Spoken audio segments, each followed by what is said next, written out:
set, right? Is like, okay, if player 1 wins, then what does player 2 respond with? And then if player 2 can respond properly, what does player 1? And that's how we like to see the sets. Tornadus pairing up with something a little bit differently this time, though, in the Dialga. Not a Pokemon usually known for that quick partnership there. But then a very kind of defensive lead from Zach in the Incineroar and the Gastrodon together. So maybe trying to catch that Kyogre out and immediately, I think, show over to Jesse that, hey, let's be chill on the Kyogre. I have bought the Gastrodon. Yeah, I mean, I think that's an interesting element of these matchups, right? Where do you bring it all because you kind of know the opponent's probably going to bring Rillaboom, or you get that mind game out of there. Like he put his chips on the table, like I have the Gastrodon. What are you going to do? Right, and now it's up to Jesse to either do I show the Rillaboom, because I mean the Gastrodon might just leave the field. It's not going to be Gastrodon leaving the field right away. It is of course the Tornadus, maybe not feeling that it wants to Tailwind this turn, but landing an Intimidate as he brings in his own Incineroar. Not exactly premium targets in Gastrodon and an opposing Incineroar, but it's something. They all add up on the opposing Incineroar, and immediately we're getting a Dynamax in turn number 1. We'll talk about it a little bit later, but I think Dynamax is either great early or absolutely useless, and you've got to make such good value out of it when you start off with it early doors. It is, of course, the Dialga getting that effect, and Dialga Palkia are two Pokemon I think do really well and are really only in the game because of it. Max Wormwind following up, hopefully based off Roar of Time, confirm that a little bit later. But there's one way to deal with it. The Gastrodon is now gone. Yeah, it's an easy clap there, right? We won't have to worry about that for this game. I mean, you see the power of Dialga there. You know, it is one of those Pokemon is pretty much just Dynamax the Pokemon. It's going to take a parting shot on the way out, but I think you take that trade every time with the Kyogre team. That is high value, especially now you know your Kyogre is free. And I'd imagine, just looking at the board, I mean, we talked about, well, is the Rillaboom in the back? I would lean towards no, after seeing that Dialga just commit to deal with the Gastrodon. Really nicely done there, and just being able to say, well, I've shown you the Tornadus. I imagine it's got to be that Kyogre to wrap it up, meaning the Rillaboom wasn't at home. So really nicely done by Jesse there to show that off. But Zach does get to bring in the Calyrex, does of course get to switch something in now to match it because of the knockout. The Incineroar, the likely candidate here, but... you know, what can the Incineroar really do against this Dialga? Fake out? Haha, no, not today. It's going to be the Zacian. I do like that. Yeah, I mean, Zacian could at least hit a little bit harder, but yeah, I mean, it's a tough spot. Yeah, typing, yes, it hits numerically harder, but typing doesn't quite lean in its favor. I mean, the Dialga is a Pokemon that I think a lot more people are experimenting with because of the typing and because of how it matches up with the metagame. Of course, there is going to be a lot of pressure on the Calyrex to deal the damage right now. Yeah. It can't get faked out. That's a nice addition. And it is going to Dynamax as well. So a lot of work being requested of Calyrex Shadow Rider right here. Yeah, it's just as we see the Dynamax, yeah, I mean, he's got to get it done fast. I mean, he's given up way too many resources. There's still a ton of Dynamax left on the opposing side. He still has to deal probably with full health Kyogre at some point. I just think he's probably a little hyper-fixated, and, well, Gastrodon's safe until Rillaboom comes in, and now he finds himself way behind. Yeah, that is a tough one. The Incineroar, though, landing the fake out nicely into the Zacian. Of course, can't Dynamax, so an easy connect there. Max Phantasm over into the Dialga. Takes it pretty well, I'd say. Not yet falling below half. That Max Phantasm will lower the defenses, which would help out for the Zacian's cause a little bit. Maybe, obviously not this turn, as it flinches, but Dialga retaliates with the Max Wormwind. That lands into the Calyrex Shadow Rider, and that isn't going to bring it below half either. So this is the power of the Dynamax, just being able to take those hits, and the attack falling, not the stat you want to lower on a Calyrex Shadow Rider, as Dialga takes a little bit of damage from its Life Orb. A nice neutral turn from both the trainers, and the next turn, maybe we'll get that explosive turn that swings the game either back in Zach's favor or pushes Jesse over the edge. Yeah, I mean, Zach needs something big here where he just can't afford to keep trading blows, right? I mean, think if both these Pokemon get knocked out and nothing else happens, it's pretty clear who has the advantage with what is left on the board. Yep. Well, quick maths as well will tell you that more Pokemon is better. Yeah. Especially with the Kyogre being one of them, and potentially the Tornadus as well. I'd be very shocked to see the Whimsicott in the back for Zach. So if Jesse can kind of navigate this one, can just put himself in that Tailwind sweeping end game, which should be a little bit of a tinker to deal with if you are in Zach's shoes. We are going to get to see that final Pokemon. Oh, it's the Incineroar. We know about it. It's not even... can't be the Whimsicott. Got to get the Intimidate down, I guess, you know, to try and help out. And cycle through, I imagine, with parting shots as well. But Incineroar leaving the field on both, or leaving the field on Jesse's side. Yeah, there's the Tornadus. Will potentially have to take an attack or two. It's not really the easiest Tailwind in the world right now, as yeah, the Dynamax is just exchanging blows once again. Yeah, like it seems like it survived with just enough help too. They'll be safe from the life orb, so kind of a tough roll for Zach there. Yep, Max Wormwind, of course, firing back from the Dialga into the Calyrex. Yeah, not going to be able to get the knockout there. Still falls a little bit short, so a 3-hit knockout known going forwards in through the rest of this set. The curious thing for me is, can Jesse, you know, it is the last turn of Dynamax, right, on Zach's side. If Jesse wants to push this numbers advantage, it needs to be that Tornadus setting up, I'd imagine, the Tailwind. Not going to be easy to do in the face of a Dynamax Pokemon. You know, the Incineroar could fake you out and just block you from doing that. Of course, that will completely negate the fact that Tornadus capitalizes on the Prankster ability there. So, very big turn here, I think, for Zach to be able to capitalize on. As, yeah, the Incineroar comes back in, just buying time. You need a safe Tailwind here to sweep the end of the game. Yeah, this point is safe. I mean, I think the threat isn't too big. If there's a double target in that Incineroar slot, that still leaves Dialga free to get another attack off. So likely to be a positive turn. Yep. Well, the fake out lands into the Incineroar, was going after that Tornadus. As the Max Phantasm follows up, yeah, was going after that Tornadus. And Incineroar takes that so well. So the Dialga, as you mentioned, gets to fire off another attack. Of course, its defenses are dropping. Not really a big concern right now until that Zacian comes back in. Dialga revealing the Flash Cannon is going to be enough to deal with this Calyrex in the final turn. So Zacian Incineroar versus the full 4 of Jesse's team. That's going to be a lot of work. And of course, there's no more fake outs, no more wiggle room. It's now down to 3. The Life Orb does get it there. Didn't quite do my numbers correctly. But, you know, just numerically, this is a really good position for Jesse to be in. Yeah, I mean, it's not the best thing, I feel like, that Dialga even gets knocked out there for Zach, where, you know, he could have poked it whenever he needed to, where now it's a free switch. It's not like the best situation ever to cycle. It's actually Regieleki was the last Pokemon. Okay, so we saw the Tornadus. We thought, yeah, the Tornadus is going to set up.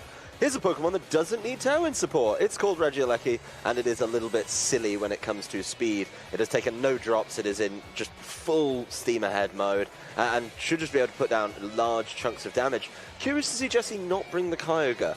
Something I'd be interested to talk to him about, bringing just the one restricted. It did do a lot of work, though. But Regieleki, I mean, really doesn't care about the Incineroar so much right now. Does just need to get damage down on this Zacian. Not going to be this turn, though. Yeah, perhaps identifying that Regieleki is the most threatening Pokemon inside the team. Maybe hoping he'll get a freebie here. Yep, the Sacred Sword goes into that Protect. The Incineroar over on Jesse's side, though, lands that parting shot into, of course, the other Incineroar. Really not worried about the stats there. Just wants to get the pivot into the Tornadus, I would imagine. But the Zacian, you know, not managing to land its attack. Pretty big when it comes to the tempo. We'll see what Zach's Incineroar decides to do on his side of the field. Flare Blitz this time, going into that Protect, to a massive Protect from Jesse there, making sure that Regieleki does absolutely fine and is around next turn. Yeah, you've got the speed advantage available now. I think Jesse, you know, needs to push the go button in this turn, but Zach has 2 pretty bulky Pokemon that are going to take a little while to get knocked out. Yeah, I mean, it's definitely not over yet, but that's 2 really good turns in a row from Jesse, where, you know, he basically gets a double Protect out of switching defensively really well, and then actually hits one with Protect blocking 2 moves. He's just getting a lot of value out of these turns, and we do finally see that Tailwind coming back. Making sure that the speed advantage lands on Jesse's side of the field. There's the Thunderbolt into the Incineroar. Not enough to really threaten the knockout, but still good damage to pop down, as Regieleki just felled by the Sacred Sword. Probably confirmation on an item there, so good information for Zach either way this game goes. And Jesse's damage output is looking, you know, a little bit limited now. Of course, the Incineroar could come in and do really well with that Tailwind boost. And I like that Jesse maybe pivoting to close out the game with Incineroar. We talked about it as a Dynamax candidate before this, but knowing that you can land Flare Blitz is absolutely huge. Of course, the Tornadus can do work as well, not the Flying Gem acrobatics we talked about from days gone by, but still, it's not a bad Pokemon to deal damage with. Yeah, and I think the advantage, too, of that early lead is, you know, and his Incineroar gets to come in last, get that Intimidate down in both of these Pokemon.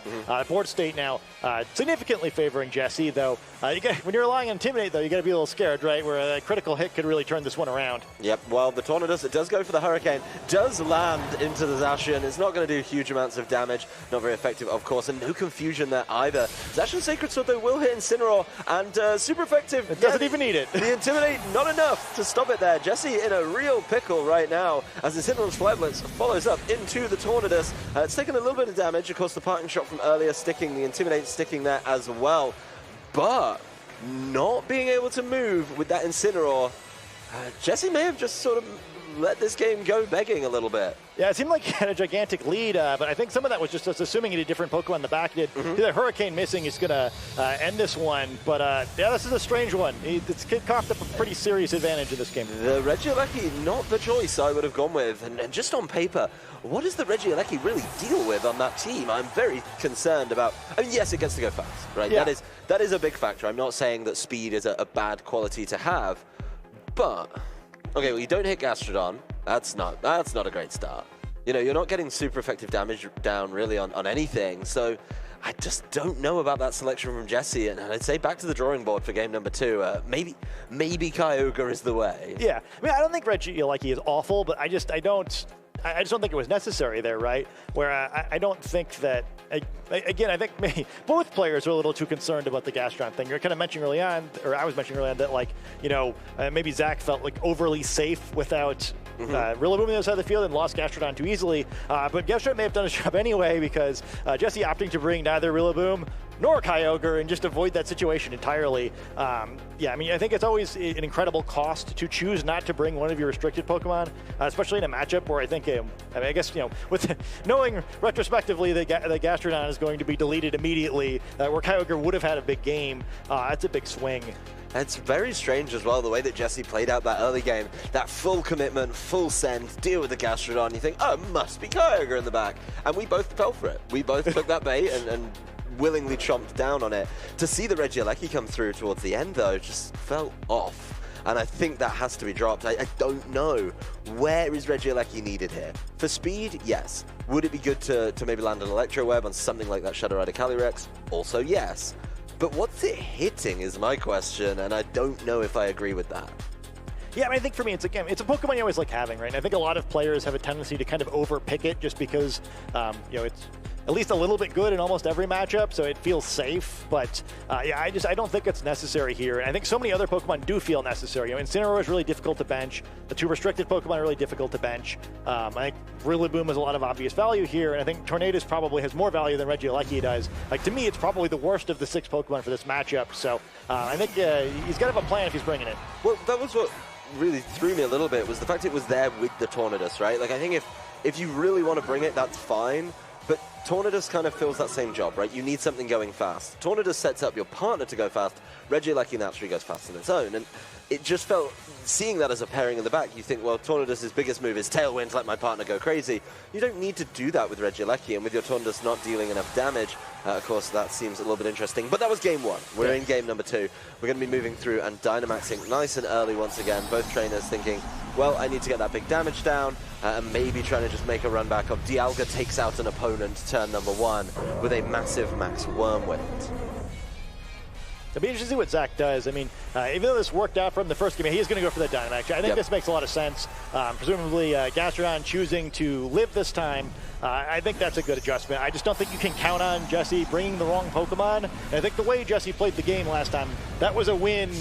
Because otherwise, of the selection, yeah. I think with Kyogre in the back, you win that hands down, and I feel, you know, team preview is a tough time. It really is. They're very, very stressful. Tornadus, though, making sure it goes for the Taunt, trying to shut down the Gastrodon in a couple of different ways as Dialga mixes it up. Max Rockfall in this one, just trying to get rid of that Incineroar. Yeah, Dialga does its job, which is remove an opponent. Yeah, I mean, this is why you bring Dialga, right? Where it seems like, you know, no matter what button you decide to click, it's going to do something good for you. Yep, and getting rid of that Incineroar, probably more important than getting rid of that Gastrodon. Gastrodon, though, does get to fire back. Didn't take any damage, of course, with the Max Quake.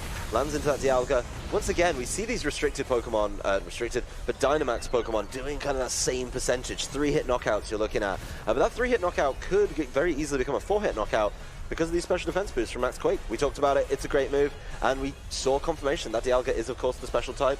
I would have been shocked to see a physical Dialga, but I can't rule it out. I don't rule it out till I've been proven otherwise. Yeah, I mean, I learned a valuable lesson about that one last round. I do think this is an interesting scenario, though, because, I mean, you'd assume, surely this time he has the Kyogre, right? But if he does, then, yeah, you only have one of Incineroar and Rillaboom, and Gastrodon has the potential of becoming a big problem there with a bunch of special attackers potentially loaded up on Jesse's side of the field. I would be very curious to see what has gone on in team preview here. As Tornadus maybe setting up for a little bit later with a nice little tailwind there. But yeah, they're looking at what gets selected is going to be a tough one. The Max Wormwind though landing into the Gastrodon. Yeah, look at special defense boost putting in work. Just absolutely huge. And this Gastrodon's going to be a nightmare to take out if it keeps doing what it's doing. Yeah, I think that's going to be the trouble, right? Where the Gastrodon was not incorrectly knocked out the first game either, right? It's a really important Pokemon in this matchup. It's going to get another special defense boost here, and it's not quite going to take out Dialga, but that's still a bunch of damage, and Zacian's here to finish the job. Yeah, I like that Zacian's here to try and tidy it up, you know, just being able to come in. Also, Zacian with special defense boost is a little bit nutty, because some of the best answers are things like, hey, just hit it with an Earth Power. You're also putting Zacian in that position to be able to tank those Earth Powers and do really, really well there, so like those changes a lot from Zach's side of the field, and I think Zach's really downloaded Jesse in game number 1 and is punishing him for following that same game plan here in game number 2. Yeah, and I kind of think to your point between games, right? I mean, this is the power of Max Quake, right? Where not only is Gastrodon getting all this damage down the field, but it's creating an endgame that's going to be very difficult to knock it out. You know, if Rillaboom is not one of the Pokemon in the back, I just don't know how you deal with Gastrodon if it's able to get a recover off, for instance, or even if it's not. I think it's just going to do too much here. Recover's concerning. I mean, if Jesse made the pivot to Kyogre, that's going to struggle a little bit. Gastrodon not getting caught by that Hurricane. No confusion coming through there. Dialga just keeps going with the Max Wormwinds, but Gastrodon taking them so well. If it's not Rillaboom, this game potentially could just be doomed from team preview a little bit. You know, the Gastrodon is going to be an absolute monster. The Gastrodon does pivot away from the Max Quakes, but just wanting to get the knockout on the Tornadus and maybe force Jesse into revealing it. Not enough damage there, which is a little bit surprising, but you know, you are going to get that little bit of chip damage coming through every turn with the Hail. But overall, I'd say, you know, Zach very much in the driving seat here. Did lose that Incineroar turn 1, but the Gastrodon has put in such a shift, it's going to be a nightmare. Yeah, I mean, it's an interesting board state. I mean, I think this is like kind of like the turn you need to get rid of the Gastrodon. You know, Taunt finally going away here. Obviously having no effect with it coming out the same turn as the Dynamax, but you know, Jesse still has the Pokemon advantage, much like he did all of Game 1, but it's getting tight here. You know, both these Pokemon are basically knocked out. Dialga, even if somehow it's able to avoid the Hail, can only attack one more time anyway before the Life Orb knocks it out. The clock's really ticking. I feel like if Rillaboom was in the back, we would have seen it already, so he's got to find some other way of taking Gastrodon out, probably. But, I mean, it is an option. You know, Incineroar could be missing. We haven't seen a whole lot of need to intimidate other than this Zacian we're about to see again. Well, Zacian coming in for the Gastrodon did sacrifice all the boosts that it got, the 2 special defense boosts, but probably feeling really good about the general just board position that is going to be seen at the end there. Calyrex throws up the Protect, so a very safe turn from Zach, not really trying to accomplish much, as Tornadus does land a Taunt here into the Zacian. Definitely scared of that Gastrodon, taunting it twice now. And Dialga, yes it is! The Roar of Time into the Protect. Of course, it is going to get taken down through the Hail anyway, so you may as well go for it. I'm glad we got to see it. Yeah. I'm disappointed at how impactful it was. See, I was feeling the other way. It's like, all right, the Roar of Time feint combo. That's exactly how I remember it. Yeah, I mean, why not click it, right? I think it makes a lot of sense here on Zach's side of the field, where he does have some benefits slowing it down. Ideally, you want to knock out the Tornadus in such a way, but you don't have to worry about Tailwind again, where I think that's the one way this could end up badly. If Kyogre is the last Pokemon this time, you don't just want it to come out and start sending off full power water spouts. And that's why the Gastrodon's been saved. It's very much like, I'll be able to switch that in and then just catch you off guard. But being able to force that Tornadus away would be really, really nice. I mean, it dies at the end of the turn. It gets knocked out at the end of the turn. Like, it's taken down. The Hail will get it. Hail cometh, and it will take these knockouts. Yeah, I mean, I wonder if we'll see a switch for that reason, right? Try to potentially turn the Hail off. But Gastrodon coming back in, I think it's a little dangerous. Might be a turn too soon. Yeah, Gastrodon coming in a little bit early. The Icy Wind through from the Tornadus, not what we often expect. It does speed control with Tailwind, and now it's speed controlling with Icy Winds. Really committed to that job on the team. Knows its work and has multiple ways to do it. But the Calyrex does fire off the Astral Barrage, isn't going to wait for the Tornadus to get knocked out by that Hail, just going to take the knockout itself, and of course get the Grenade boost, which is very important for sealing up this endgame. There isn't going to be any more Tailwind options as well, but the Calyrex may not be able to take advantage of that as it gets throat chopped in return. So down to the last two for both of these trainers. It really is all about who put themselves in the best endgame board position, and it's time to reveal, of the 3 Pokemon remaining, which did Jesse bring? Surely this time it must be the Kyogre. Although I think even if it's the Regieleki, this is a pretty interesting spot where I think he's played it just enough better, where Gastrodon's health's low enough where I think they, he has ways of dealing with it. Well, Zach throwing back out that Zacian. We saw that early. No surprises there. And Regieleki once again for Jesse. Not sure what was going through his mind at Team Preview, committing to that same team is, particularly after a Game 1 loss. The adaptation just lacking a little bit here. And my big question now is, how does one deal with the Gastrodon? Yeah, I guess it'll depend on what moves Regieleki knows. I guess if this one, well, we're going for Zacian first. Don't worry about that now. Yeah, we'll deal with the Gastrodon a little bit later. That may just be able to get dealt with. But the Incineroar is going to struggle. The Incineroar was your potential Astro to Gastrodon, and that has just been completely taken out by this Sacred Sword as Gastrodon, gets to just Earth Power and start tidying up this game. Oops. Easy knockout. Regieleki, once again, a little bit underwhelming and a really well-played set by Zach. But those team selections from Jesse just lacking a little bit, I think, in both games 1 and 2. Yeah, I don't know if we can